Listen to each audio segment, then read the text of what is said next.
대회사원. Bonjour. Bonjour tout le monde. 봉슈?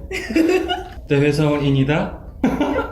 내가 부끄러워요? 네, 너무. 네, 오늘은 제가 어마어마한 분을 모셨습니다. 네, 같은 팀에서 일하고 있는 동료고 3개 국어에 능통하신 언어 능력자이신데 3개 국어 맞나요? 네, 3개국어 맞아요. 한국어, 네, 영어, 프랑스어. 프랑스. 그렇습니다. 또 제가 인정하는, 대회사원이 인정하는 언어 능력자이기 때문에 오늘 이 자리에 모셨고, 그래서 이 언어에 능통하신 분들에게는 뭔가 나름의 팁과 노하우가 있을 것 같아요. 그래서 그런 것들을 네. 너무 그동안은 내 얘기만 했기 때문에 오늘은 좀 다른 분들의 얘기를 한번 들어보면서 그런 노하우와 팁들을 정리를 하면서 그런 것들을 여러분들에게 전달해 드리도록 하겠습니다. 네. 오늘 우리가 다룰 거는 문제풀이형 영어 이런 건 아니고 네. 회화. 회화 혹은 조금 더 나아가서 그런 약간 고급 어드밴스드 레벨의 언어 학습 이런 걸 다룰 겁니다. 네, 첫 번째 팁은 덩어리째 공부하시는 게 좋은 것 같은데, 그 단어의 정의를 하나하나 이렇게 따로따로 이렇게 인디비주얼하게 외우는 것보다는 그런 어떤 문장이나 표현 속에서 다른 단어들이랑 어떻게 연계가 되고 이렇게 이제 결합이 될 때 그때 생성되는 그 문맥적인 의미를 익히는 게 굉장히 좋은 것 같더라고요. 이거 제 영상 보고 그냥 따라하는 거 아니에요? 저 쌤의 여기에- 영상을 다 거의 보지 않았어요. 아, 그래요? 네. 그렇구나. 이거는 제가 개인적으로 프랑스어를 공부할 때 보통 이제 단어들 같은 거를 리스트를 공부를 하잖아요. 근데 그러다 보면은 말을 정작 하려고 할 때 그 단어를 하나하나씩 머릿속에서 꺼내면은 시간도 오래 걸리고 이거를 또 머릿속에서 막 이렇게 결합해 와야 되고 이런 문제들이 발생을 해서 저는 아예 그걸 통째로 외워놨다가 표현이 요구되는 상황이 발생하면 그냥 그걸 통째로 꺼내서 그냥 이렇게 쑥 얘기를 하는 것 같습니다. 그러니까 이게 제가 지난 영상에도 거의 유사하게 얘기한 적이 있어요. 단어를 외울 때 특히 영어 단어 있고 우리말 뜻을 바로 이렇게 1대1로 매칭시켜서 외우는 이 방식이 아무 의미가 없다라고 말씀을 드렸는데, 네. 일단 뭐 그거랑 굉장히 일맥상통한 내용인 것 같고, 그럼 제가 궁금한 게 어떤 텍스트로 공부를 시작하는 게 좋으냐, 뭐부터 시작했어요? 저 같은 경우는 동화책을 봤거든요. 진짜 뭐 옛날에 처음 시작했을 때 생각해보면 저는 문법책 이런 거보다는 교과서 이런 것도 잘 안 봤고 흥미가 없었기 때문에, 그래서 그냥 동화책을 하나 골라가지고 네. 그 당시 제 생각에는 중학교 한 3학년 이때였던 것 같아요. 근데 중학교 3학년인데 네. 진짜 애들이 보는 한 음. 6세? 이런 동화책을 봐가지고 그 막 보면서 막 번역도 해보고 막 이런 거 했거든요. 어떠세요? 저는 개인적으로 그러니까 좋아하는 영화 배우라든지 이제 연예인들이 있잖아요. 그러니까 내가 공부하고자 하는 언어를 원어민으로 활용하는 그런 유명 인사들, 그 사람들의 SNS를 일단 다 팔로잉을 하고 그 사람이 뭐 이제 업로드하는 그런 내용들을 봤어요. 왜냐면 내가 좋아하는 사람이니까 자연스럽게 관심이 가고 그러다 보니까 더 이렇게 집중해서 그 내용이 뭔지를 보게 되는 것 같아요. 그래서 저는 일단 뭐 유명 인사들도 그렇고 아니면은 그냥 뭐 브랜드가 될 수도 있는 것 같아요. 옷 브랜드라든지 뭐 가구 브랜드라든지 이런 것들을 다 팔로잉 한 다음에 그것과 관련된 정보들은 제가 자연스럽게 관심이 가는 내용이잖아요. 그래서 그것들을 보면서 그 언어도 자연스럽게 익히고. 네. 되게 좋은 팁이네요. 꿀팁이죠? 꿀팁이네요. 전통적인 방식의 이런 책, 인쇄 매체 이런 거 외에도 이렇게 SNS를 활용한 어떻게 보면 되게 단문의 텍스트들인 거니까 그런 거 이렇게 보고 또 내가 좋아하는 사람들이 올린 글이니까 더 관심 있게 볼 수 있고 지속적으로 볼 수 있고 굉장히 좋은 팁인 것 같습니다. 네. 어쨌든 중요한 건 단어를 똑 떼어내가지고 독립적으로 보는 게 아니고 다른 단어들과의 관련성, 결합, 관계 이런 걸 통해서 문맥을 통해서 파악하라 이거잖아요. 그렇죠? 그쵸. 그 네. 문맥적 의미를 공부를 하시는 게 훨씬 더 좋은 것 같습니다. 맞습니다.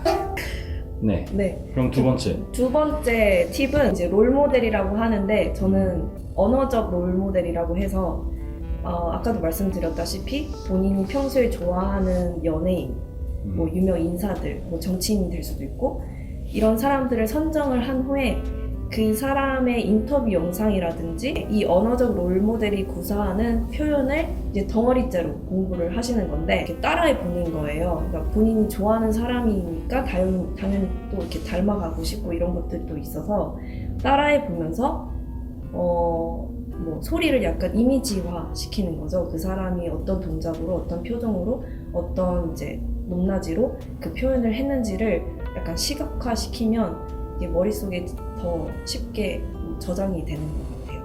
그러면 누구 제일 좋아하세요? BTS 빼고요. 저는 뭐 프랑스어 같은 경우에는 저는 그 샬롯 갱스부라는 여배우를 좋아해서 처음 듣는. 네, 네, 처음 듣네요. 네, 아주 매력적인 여배우가 있는데 그분의 인터뷰 영상을 굉장히 많이 봤던 것 같아요. 사람이 한 인터뷰 영상을 주로 봤던 것 같아요. 왜냐하면 영화 같은 경우는 좀 너무 이렇게 딱 틀이 갖춰져 있고 그렇죠. 어쨌든 NG 없이 가는 거잖아요. 그래서 중간중간 실수도 없이 가는 조금 인위적인 그런 게 좀 있어서 인위적이죠. 저는 최대한 좀 자연스러운 상황 속에서 그 사람이 말을 할 수 있는 그런 인터뷰 영상 같은 거 그런 것들을 좀 많이 찾아보고 그 사람 인터뷰 영상들을 주로 선호를 하고 그래서 그 사람이 인터뷰를 할 때 쓰는 굉장히 일상적인 표현들 위주로 듣고 따라해보고 여기 이 포인트에서 약간 좀 음을 내리는 게 좋구나 뭐 이런 것들도 같이 그런 것까지? 엄청 디테일하네요. 네, 엄청 좀 최대한 디테일하게. 왜냐면 이왕 말을 하는 거 최대한 좀 자연스럽게 하고 싶잖아요. 네, 원어민처럼. 네, 그래서 그렇게 하는 것 같습니다. 굉장히 중요한 부분을 말씀해 주신 것 같아요. 영화 보면서 혹은 뭐 미드 영드 보면서 쉐도잉하는 거 안 좋아하는 이유가 아까 말씀하신 것처럼 너무 자기적이다 이거는. 네네. 그냥 일상생활과 좀 괴리된 그런 대사 톤인 거잖아요. 약간 연극 톤. 그래서 저는 그런 거 별로 안 좋아하거든요. 그래서 그 미드에서 나오는 배우들의 톤을 따라하면 굉장히 이질적이고 이상한 그쵸. 그런 톤이 나올 것 같아서. 근데 이렇게 인터뷰 영상을 본다. 이건 어쨌든 그 롤모델의 그런 자연스러운 톤인 거고 자연스러운 단어 선택, 뭐 이런 문장 구조 이런 거를 배울 수 있기 때문에 굉장히 유용할 것 같아요. 근데 저는 원어민처럼 해야 된다라는 거에 좀 동의는 할 수 없어요. 거기에 대해서는 저는 좀 그래서 저는 일단 나는 좋아하는 사람이 없어. 그리고 따라하고 싶은 사람도 없고 나 같은 사람은 어떻게 해야 됩니까? 그러면 그냥 뭐 자기만의 방식을 고수를 해야죠. 그렇죠. 그래서 제가 예전에 어떤 교수님한테 들었던 얘기가 너의 액센트는 정말 특이하다 이런 얘기 들었거든요. 근데 액센트는 영국도 아니고 뭐 호주도 아니고 미국도 아니고 캐나다도 아니에요. 그냥 나만의 고유한 액센트가 있다고 그랬어요. 그게 아마 여기서 나온 게 아닌가 싶어요. 그렇네요. 근데 뭐 본인이 선호하는 방식에 따라서 나는 나만의 스타일을 찾겠다. 그러시면 뭐 이렇게 가시는 거고. 맞아요. 아니면 난 좀 더 따라쟁이. 좀 있어 보이게 그럼 나는 어쩌고 한다는 거예요? 그리고 마지막으로 음성을 이미지화 한다는 게 뭐 어떤 식으로 이게 구현이 되는지. 그러니까 그냥 계속 그 장면을 이미지화 시켜서 내 무의식 속에 저장을 하는 거예요. 머릿속에서 막 그 장면이 떠오르나요? 막 그렇죠. 말을 했을 때 그 제스처나 톤이나. 그러니까 어떤 이제 상황 속에서 내가 어떤 회화를 해야 돼요. 어떤 말을 표현을 해야 돼요. 문자로 저장된 거를 끄집어내는 것보다 영상으로 남아있는 무의식 속에 그 장면을 꺼내버리면 조금 더 자연스럽게 술술 나오게 되는 것 같아요. 예. 맞아요. 되게 좋은 지적이에요. 그렇지 않나요? 텍스트보다 더 생동감 있는. 네, 그렇죠. 그럼 다음 팁으로 마지막 팁. 언어의 체화라고 내가 그 배운 표현을 일단 실제로 입 밖으로 계속 꺼내면서 체화시키는 거죠. 연습을 내가 하고자 하는 문장이나 표현을 써먹기 위해서 그것이 자연스럽게 요구되는 상황을 만들기 위해서 대화를 좀 이렇게 이끌어가는 거죠. 그래서 실제로 계속 써보는 거예요. 여기서 그 대화의 상대는 외국인인 거겠죠? 그 타겟 랭귀지의 원어민인 거예요? 네. 대화가 아니네요. 거의 그냥 그 사람 이용하는 거네요. 약간 이용하는 거예요. 내 학습에 이용하는 거. 그러면은 그 우리나라에서 학습을 할 때 아무래도 그 원어민을 이제 대화의 상대로 찾기 어렵잖아요. 그럴 때는 어떻게 해야 될까요? 그럴 때는 계속 이거를 혼자말로 해보는 거예요. 근데 이제 저 같은 경우는 이거를 뭐 혼자 방에 있거나 아니면 뭐 약간 샤워할 때 이럴 때 머릿속으로 일단 어떤 상황을 설정을 하고 계속 중얼중얼 하면서 이제 연습을 해보는 거죠. 타겟 랭귀지의 원어민이랑 대화를 많이 하는 게 굉장히 중요한 것 같은데 우리나라에서는 그런 환경이 조성이 되지 않다 보니 저도 그래서 혼잣말 엄청나게 했거든요. 지난 영상에도 얘기를 했지만 저는 약간 거울 보고 했어요. 거울을 보고 나와의 싸움, 나와의 토론, 나는 토론을 했어요. 어떤 주제를 정해놓고 그 주제에 대해서 토론을 했어요. 그러니까 나도 그날 뭐 예를 들면 그날 약간 좀 경제학 관련된 그런 그 아티클을 읽었다. 그래서 여기에 대한 되게 좋은 표현들을 외웠다. 그러면 이제 그 주제에 관련된 그 문장들을 쓰기 위해서 시나리오를 만들었죠. 시나리오를 만들고 약간 나 스스로와의 대화와 토론 뭐 이런 걸 많이 했던 것 같고 심지어 길거리에서 그랬어요.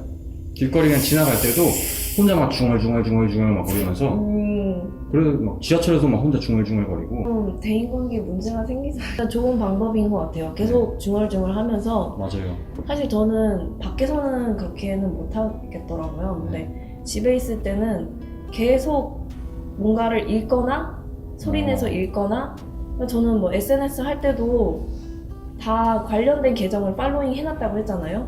그러면은 그거를 가급적 소리내서 한 번은 읽어봐요. SNS도 트위터 막 그 텍스트 같은 것도? 네, 저는 트위터는 안 하지만 인스타그램 같은 거 이제 뭐 BBC라든지 뭐 관련 뉴스 채널들을 관심 있는 것들을 다 팔로잉을 하고 이제 매일매일 거의 뭐 하루에 2-3번씩은 꼭 그 뉴스 기사가 뜨거든요. 그러면 그거를 가급적 소리를 내서 읽어보고 거기서 뭔가 내가 딱 꽂히는 표현이 있다. 그러면은 그거를 아까 말씀드린 것처럼 덩어리째 외우는 거죠. 그 덩어리째 외울 때 저 같은 경우는 구글 덕스에 익스프레션 노트라고 문서를 하나 만들어서 거기다 하나씩 둘씩 채워넣거든요.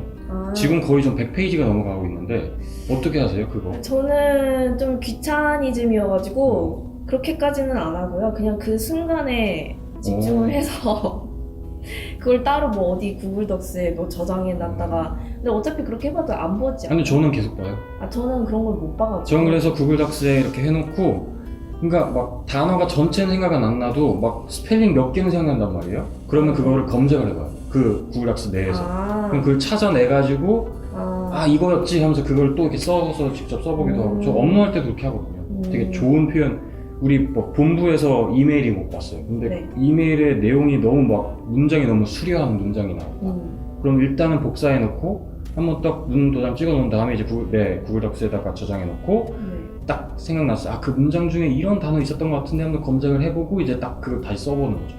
그런 식으로 저는 하고 있습니다. 근데 이렇게 체계적으로 학습을 할 수 있는 마음의 여유가 마음에 여유가 있는 게 아니고 이게 대회사원의 차이인 거예요. 쌤은 원래 이렇게 항상 이렇게 시스템 인스타를 엄청 하시나 봐요.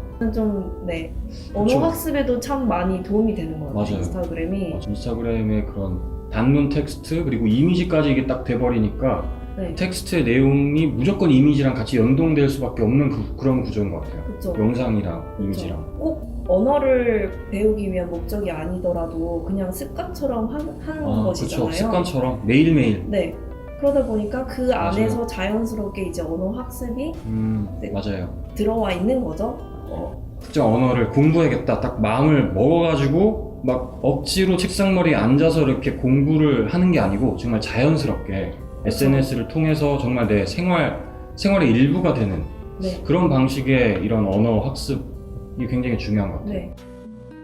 요약해서 말씀드리면 우선 덩어리째 공부하시는 거. 그래서 단어를 개별적으로 공부하기보다도 다른 단어와 연계되어서 생성되는 문맥적인 의미를 익히시는 것이 좋다.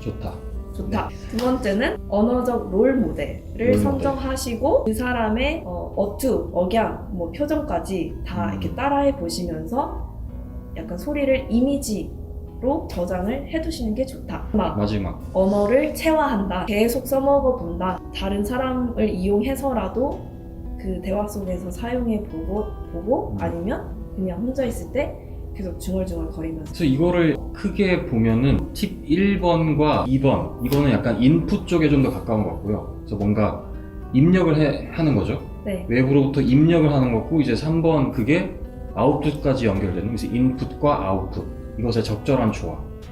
이 두 적절한 조화. 가지가 반드시 실행이 되어야 이 회화 혹은 그 이상의 고급 언어 스킬을 획득할 수 있다. 뭐 이 정도로 정리가 될 수 있을 것 같아요.